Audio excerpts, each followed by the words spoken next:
Hey guys, welcome back to my channel Learn with Vedika. In this video we are going to discuss question answer of chapter number 8 cell structure and function. So without any further ado, let's get started. So our first question is indicate whether the following statements are true or false. First, unicellular organism have one celled body. ये question बोल रहा है कि जो unicellular organism होते हैं उसमें क्या एक सेल ही होता है. That's true because single celled body has only single cell body is called unicellular organism. So it is true. Then second question is muscle cells are branched.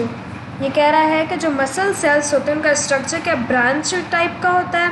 Then it's false क्योंकि वो थोड़ा spiral shape का होता है.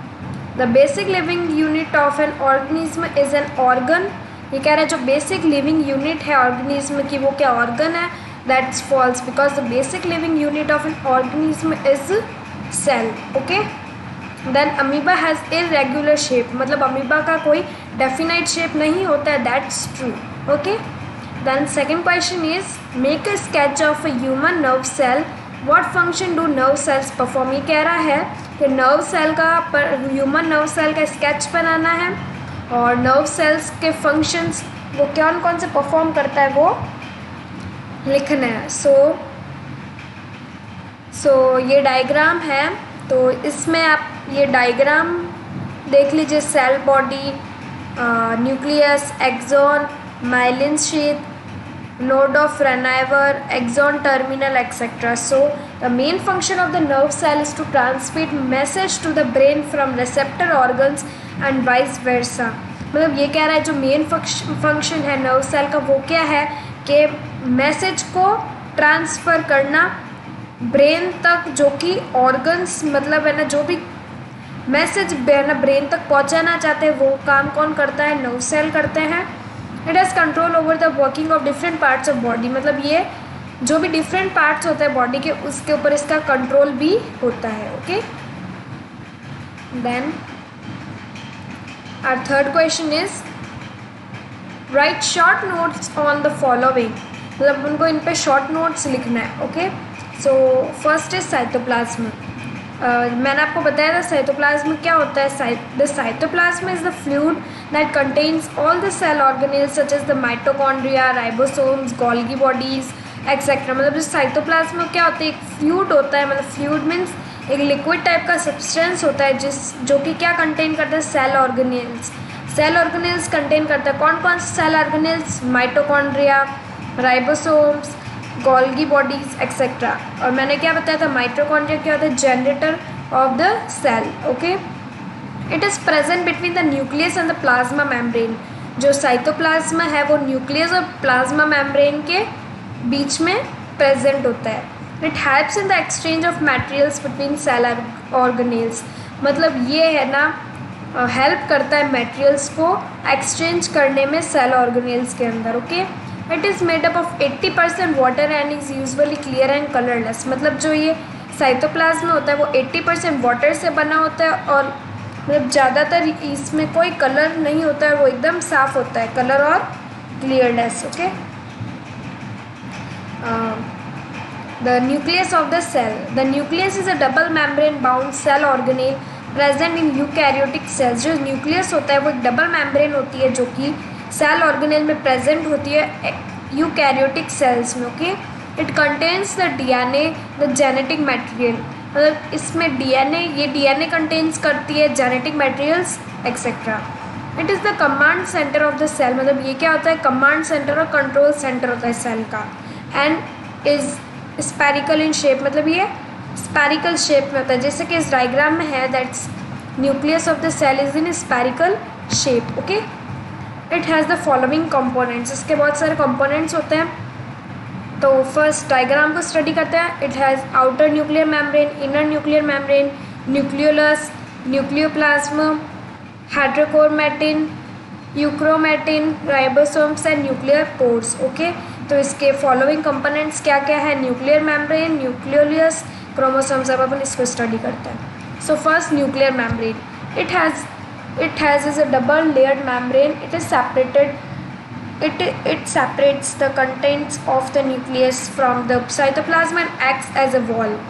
मतलब nuclear membrane क्या है, it has double layered membrane. जो न्यूक्लियर मेम्ब्रेन है ये डबल लेयर मेम्ब्रेन होती है, ये है ना न्यूक्लियस को साइटोप्लाज्म से सेपरेट करती है और एक दीवार की तरह एक्ट करती है. मतलब okay, it has pores that allows the transfer of certain substances in and out of the cell. मतलब इसमें छोटे छोटे पोर्स मीन्स होल्स होते हैं जो भी है ना सब्सटेंसेज मटेरियल्स होते हैं उनको इन और आउट करने में हेल्प करते हैं.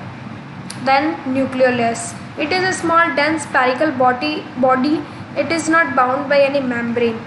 देखो इस फिगर में है, ये छोटा सा मतलब सर्कल है जहाँ पे न्यूक्लियोलस को प्रेजेंट कर रहा है.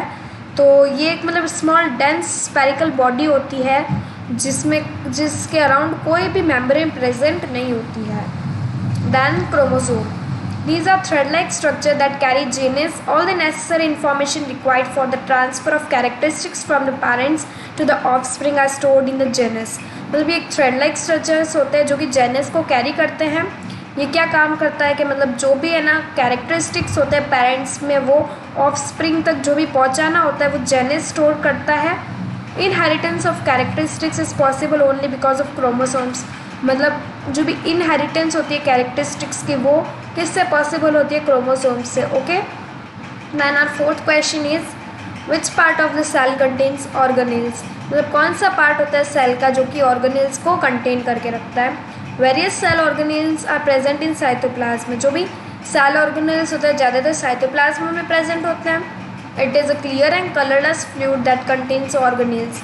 मतलब ये क्या होता है, क्लियर होता है, कलरलेस फ्लूइड होता है साइटोप्लाज्म का जो कि ऑर्गेनेल्स कंटेन करके रखते हैं like mitochondria, ribosomes and Golgi bodies. Okay, then our fifth question is make sketch of animal and plant cells, state 3 difference between them. Sketch करना है एनिमल एंड प्लांट सेल, उनके differences लिखने हैं 3. अपन को 4 दे रखे हैं तो it's not an big deal. Then first we study about plant cell. Okay, plant cells, अब जैसे नीचे एक डायग्राम भी दे रखा है प्लांट सेल का, तो प्लांट सेल में क्या होता है, they are large in size.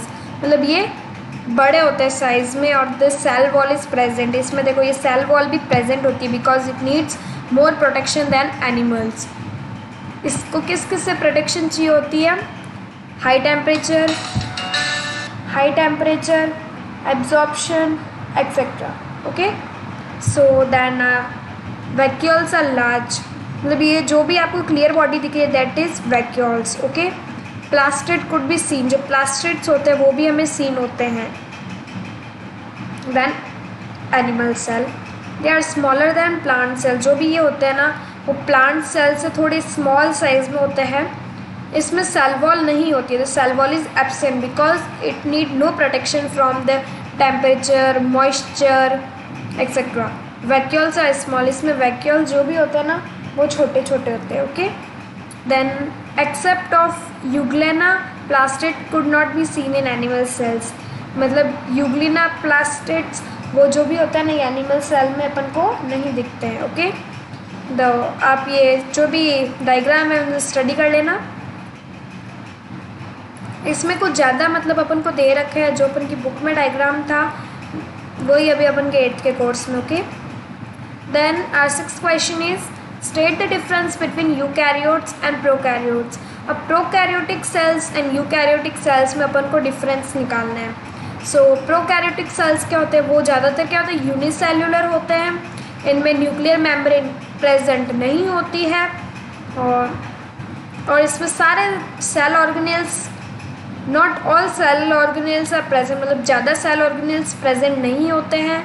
न्यूक्लियोलियस is absent, जो न्यूक्लियोलियस होता है वो नहीं होता है इसमें. Example blue green algae and bacteria. Okay, then eukaryotes, इसमें ज़्यादातर मल्टी सेल्युलर होता है, न्यूक्लियर मेम्ब्रेन होती है और सारे तरह के सेल ऑर्गेनेल्स इसमें प्रेजेंट होते हैं. न्यूक्लियोलियस भी प्रेजेंट होता है और एग्जाम्पल क्या है, plant and animal cell. Okay, then where are chromosomes found in cell. अब अपना क्वेश्चन है कि क्रोमोसोम्स कहाँ पे प्रेजेंट होता है सेल में और उनका फंक्शन स्टेट करना है अपन को. So our answer is chromosomes are thread like structure present in the nucleus that carry genes, मतलब जो क्रोमोसोम्स होते हैं वो एक थ्रेड लाइक स्ट्रक्चर होते हैं जो कि न्यूक्लियस में प्रेजेंट होते हैं, जो कि जीनस को कैरी करते हैं। और इनका फंक्शन क्या होता है मैंने अभी बताया था।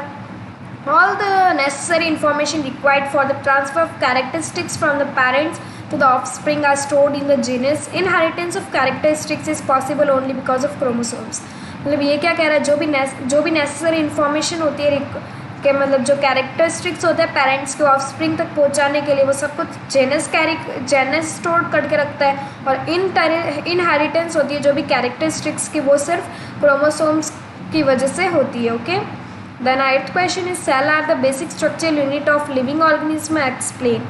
जो सेल होते हैं वो बेसिक स्ट्रक्चरल यूनिट होता है लिविंग ऑर्गेनिज्म का, तो अब हम इस लाइन को एक्सप्लेन करेंगे। Okay, so answer, various components of plant and animals are constituted by cell. जो बहुत सारे कंपोनेंट्स होते हैं प्लांट्स और एनिमल्स के, वो सब सेल के बने होते हैं। It is the smallest unit of life and is capable of all living functions. जो भी ये है, ये सबसे छोटी यूनिट होती है लाइफ की, बट ये सारे लिविंग फंक्शंस को परफॉर्म करने के लिए कैपेबल होती है। They are the building blocks of life, मतलब ये अपनी लाइफ की बिल्डिंग ब्लॉक्स होते हैं।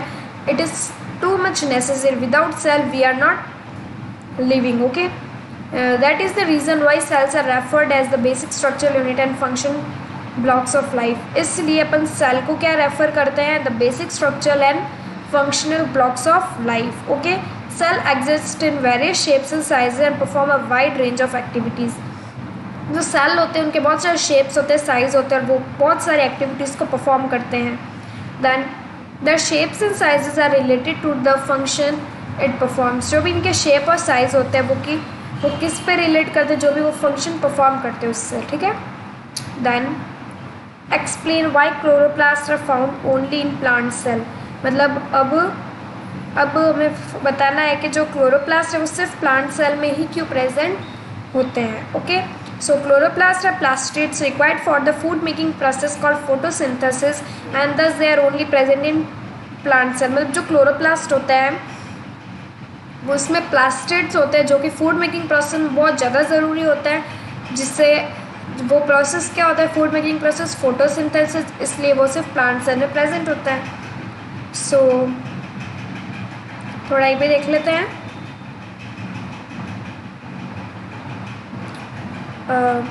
Complete the crossword with the help of clues given bellow.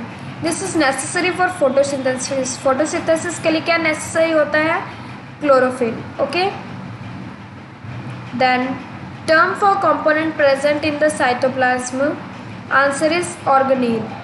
Then the living substance in the cell units of inheritance present on the chromosomes, its genus. Then down, green plastids, chloroplast, formed by collection of tissues, organ. It separates the contents of cell from the surrounding medium membrane. Antistructure in the cytoplasm vacuole and a group of cell is tissues. Okay, so guys, now our chapter is completed with question answer. So if you have any doubt, tell me in comment section, and tell me which chapter should I start in science chapter 8 in comment section. So thank you.